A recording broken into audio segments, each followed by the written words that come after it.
अस्सलाम वालेकुम बिस्मिल्लाहिर्रहमानिर्रहीम रब्बि इश्रह ली सदरी व यस्सिर ली अमरी वहलुल उक़दतम मिन लिसानी यफ़क़हू क़ौली। पाकिस्तान में जब से ये हुकूमत आई है उस वक्त से लेकर आज तक जो इंसाफ का कत्लेआम हुआ है, जो अवाम का कत्लेआम हुआ है, जो लोगों से रोज़गार छीना गया है, जो बिजली के और गैस के बिलों में होशरुबा इजाफा हुआ है, जो महंगाई हुई है, उससे जो मुल्क की हालत हो चुकी है वो आप सबके सामने है। उस पर बात करना आपके इल्म में है कि सिर्फ टाइम ज़ाय करना है इस वक्त, क्योंकि हुकूमत जो कुछ कर रही है वो जुल्म पर जुल्म है। जिस मुल्क में इंसाफ नहीं होता, जिस मुल्क में कानून पर अमल दरामद नहीं होता, वो मुल्क नहीं, वो जंगल बन जाता है। अब इस्लामाबाद के तीनों हलकों से नून लीग के उम्मीदवारों की दरखास्तें मंजूर। इलेक्शन कमीशन ने केसेस पिंडी ट्राइब्यूनल के जज जस्टिस रिटायर्ड अब्दुल शकूर पराचा को मुंतकिल कर दिए। इस मुल्क में जो ये जुल्म है, नाइंसाफ़ी है, इसमें सबसे बड़ा किरदार अदालत में काजी फायज ईसा का था और इलेक्शन में चीफ इलेक्शन कमिश्नर का था। अब इलेक्शन कमिश्नर ने फिर नून लीग को अपनी खिदमात दी हैं और तीनों हलके, मैं आपके सामने 2 मिनट में थोड़ी सी ये तफसील सामने रख दूं। NA 46, NA 47, NA 48, ये 3 हलके इस्लामाबाद के कौमी असम्बली के हलके थे, जहां से तहरीक इंसाफ के 3 उम्मीदवार आमिर मसूद मुगल, शुएब शाहीन और अली बुखारी, बैरिस्टर अली बुखारी, ये 3 तहरीक इंसाफ के रहनुमा थे। ये जीते हैं फॉर्म 45 के मुताबिक, मगर फॉर्म 47 के ज़रिए इन्हें जितवा दिया गया और नून लीग को जितवा दिया गया, तहरीक इंसाफ को हरवा दिया गया। फिर ये हुआ कि इलेक्शन ट्राइब्यूनल कायम किए गए और जस्टिस तारिक महमूद जहांगीरी को इलेक्शन ट्राइब्यूनल तैनात कर दिया गया। जैसे ही वो इलेक्शन ट्राइब्यूनल तैनात हुए, उन्होंने तमाम पार्टी से फॉर्म 45 तलब कर लिए। उसमें न सिर्फ तहरीक इंसाफ और नून लीग के लोगों से फॉर्म 45 तलब किए गए, बल्कि पीपल्स पार्टी के और इसी तरह से मुस्तफ़ा नवाज़ खोखर जो आज़ाद थे, जमात इस्लामी से और तहरीक लब्बैक से भी फॉर्म 45 तलब किए गए। जस्टिस तारिक महमूद जहांगीरी के सामने जब ये तमाम फॉर्म 45 रखे गए तो तमाम बकिया कैंडिडेट्स के फॉर्म 45 मैच कर गए, यानी तहरीक इंसाफ के, पीपल्स पार्टी के, आज़ाद उम्मीदवार मुस्तफ़ा नवाज़ खोखर के, तहरीक लब्बैक के और जमात इस्लामी के उम्मीदवारों के फॉर्म 45 सेम थे। यानी उस पे तमाम लोगों के साइन सेम थे, साइन मैच हो गए, फिगर्स मैच हो गई, मगर जो नून लीग के फॉर्म 45 थे वो अलग थे। क्यों? उन्हें फॉर्म 45 को हटाकर उन्हें फॉर्म 47 दिया गया। अब जिस तरफ 7 लोग खड़े थे, नून लीग उनके मुतजाद खड़ी थी। तो फिर जब इन्होंने ये देखा कि तारिक महमूद जहांगीरी साहब हमारे खिलाफ यकीनन फैसला देंगे और जो कि हक का फैसला था, तो ये फिर भागकर इलेक्शन कमीशन के पास इन्होंने दरख्वास्त दायर कर दी कि आप हमें तारिक महमूद जहांगीरी साहब से बचाएं, क्योंकि वो हमें सजाएं भी देंगे और वो केस को बहुत जल्दी चलाना चाह रहे हैं, लिहाजा आप हमारे केसेस को टेक ओवर करें और फिर इन्हें जहां भेजना हो वो भेजें। तो इलेक्शन कमीशन के पास जब ये मामला गया तो फिर तहरीक इंसाफ वाले हाई कोर्ट चले गए और हाई कोर्ट में चीफ जस्टिस आमिर फारूक ने फैसला तहरीक इंसाफ के हक में दिया। यानी उन्होंने ये कहा, इन्होंने इल्ज़ाम लगाया था कि तारिक महमूद जहांगीरी बायस जज हैं, यानी वो मुतासिब हैं, हमारे खिलाफ उनको कोई नफरत है, तो इसलिए हमें उम्मीद है कि वो हक और इंसाफ का फैसला नहीं करेंगे। तो वहाँ पर चीफ जस्टिस आमिर फारूक ने फैसला दिया कि आप طارق محمود جہانگیری پر الزام لگا رہے ہیں، لہٰذا آپ وہیں جائیں۔ اس کے بعد پھر نون لیگ کو خوف ہوا، پھر وہ الیکشن کمیشن کے پاس گئی اور پھر یہ معاملہ ایک دفعہ پھر چیف جسٹس عامر فاروق کے پاس گیا، تو عامر فاروق نے پھر وہی گھما کر فیصلہ اور بال الیکشن کمیشن کی کورٹ میں ڈال دی۔ اب الیکشن کمیشن نے کل یہ فیصلہ کیا کہ یہ تینوں سیٹیں جو ہیں وہ انہوں نے کہا کہ آپ راول پنڈی کا جو ٹریبونل ہے اس کے جج جو ریٹائرڈ جسٹس ہیں عبدالشکور پراچا، ان کو انہوں نے منتقل کر دیے۔ اب یہ جو ریٹائرڈ ججز ہیں یہ صدارتی آرڈیننس کے ذریعے ان کو تعینات کیا گیا، اور یہ وہ لوگ ہیں جو حکومت کے منظور نظر لوگ تھے۔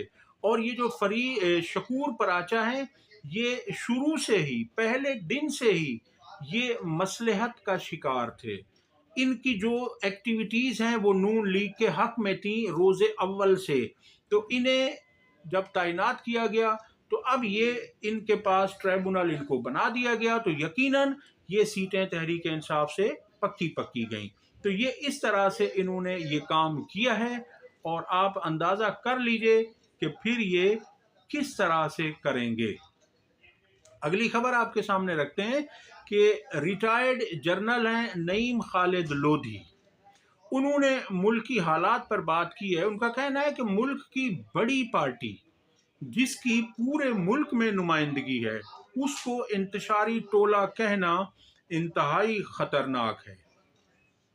حکومت فوج پر ملبہ ڈال رہی ہے۔ آپ کو یاد ہوگا شہباز شریف نے 2-4 دن پہلے ہی بیان دیا تھا، شہباز شریف نے کہا تھا کہ جو ڈی چوک پر ہو رہا تھا، جو احتجاج کرنے والے آئے تھے ان کے ساتھ نمٹنے میں فوج نے ہمارا ساتھ دیا، اور یہ سب کچھ انہوں نے آرمی چیف کو اس کا کریڈٹ دیا کہ یہ ان کی مہربانی ہے کہ وہ ہمارے ساتھ کھڑے تھے۔ تو اس پر اشارہ کیا ہے جنرل ریٹائرڈ نعیم خالد لودھی نے کہ حکومت فوج پر ملبہ ڈال رہی، یعنی حکومت نے کہا بھی جو کچھ بھی ڈی چوک پر ہوا وہ ہم نے تو کم سے کم نہیں کیا۔ اب وہ کہہ رہے ہیں کہ D G I S P R کی طرف سے اس کا جواب آنا چاہیے کہ وہ کتنے ملوث تھے اور کتنے نہیں۔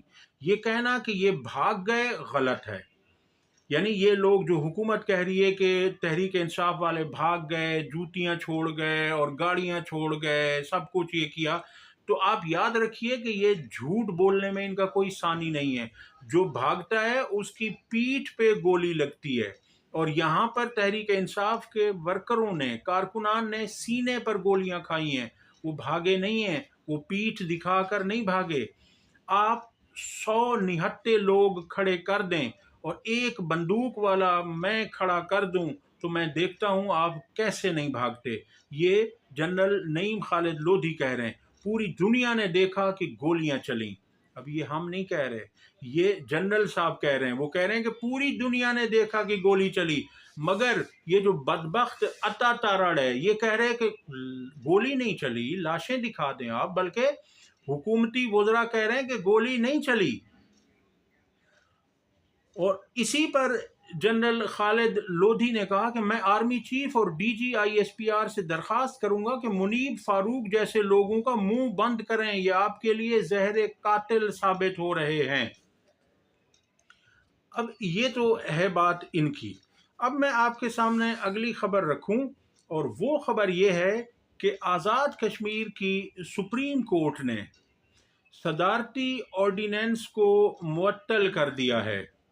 کاش یہی کچھ ہماری سپریم کورٹ بھی کرے، کاش ہماری سپریم کورٹ بھی خواب خرگوش سے بیدار ہو جائے کہ وہ بھی اس آرڈیننس کو معطل کر دے۔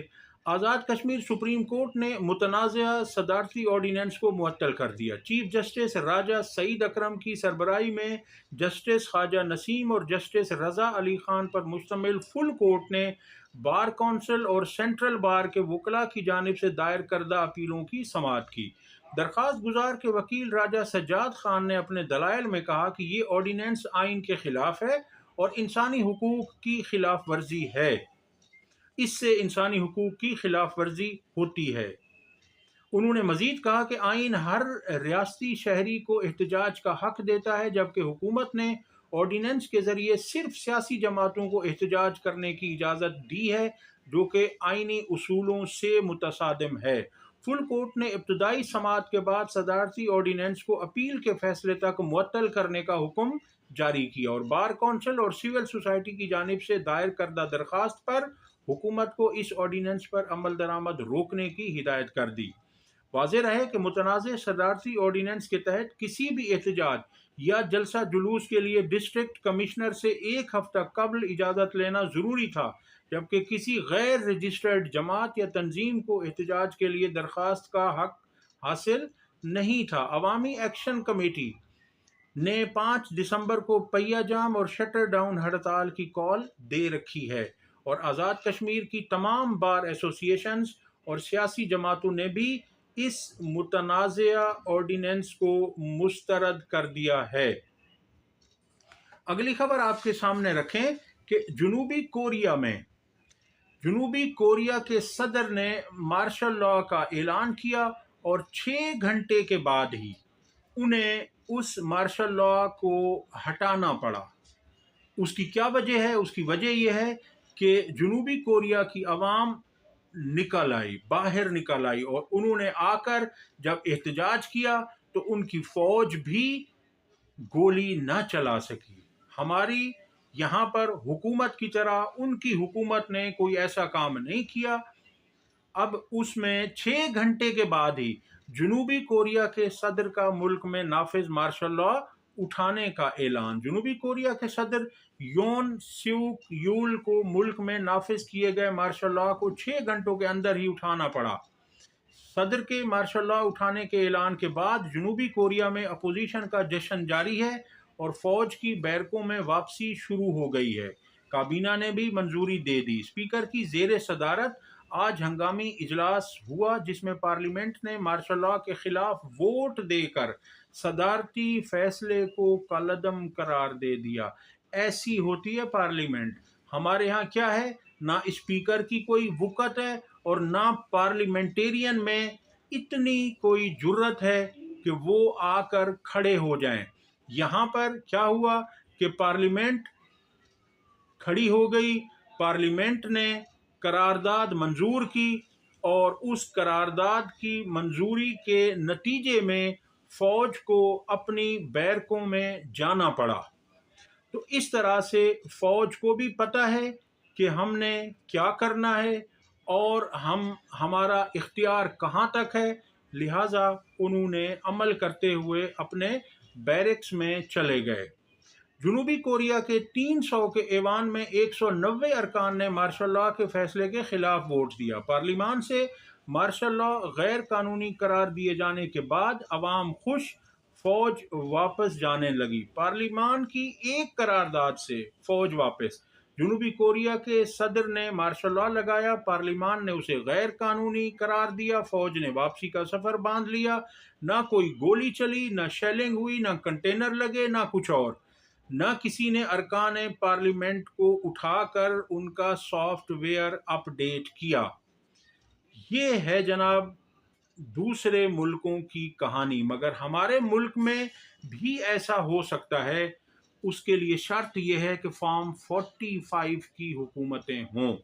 अगर कोई हुकूमत अवाम से मुंतखब होकर आई है, अवाम ने उसे हक के इक़्तिदार दिया हो, तो फिर उसे पता है कि हमने अवाम के पास ही जाना है और अवाम ने ही हमारा एहतसाब करना है। तो वो हुकूमत ऐसा कोई काम नहीं करेगी जो मावराए आइन होगा। मगर यहाँ तो हुकूमत को ना कोई खौफ है, उसे पता है कि हमारे पीछे जो लोग खड़े हैं, जो हमारे हैंडलर्स हैं, वही हमें लाए हैं, वही आगे जवाबदेह हैं, वही हमें बचाएंगे और उन्हीं की ही जिम्मेदारी है सब कुछ।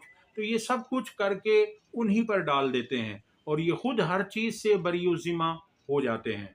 अब तक के लिए इतना ही। वीडियो पसंद आई हो तो लाइक और शेयर करें, चैनल को सब्सक्राइब करें। अल्लाह हाफ़िज़।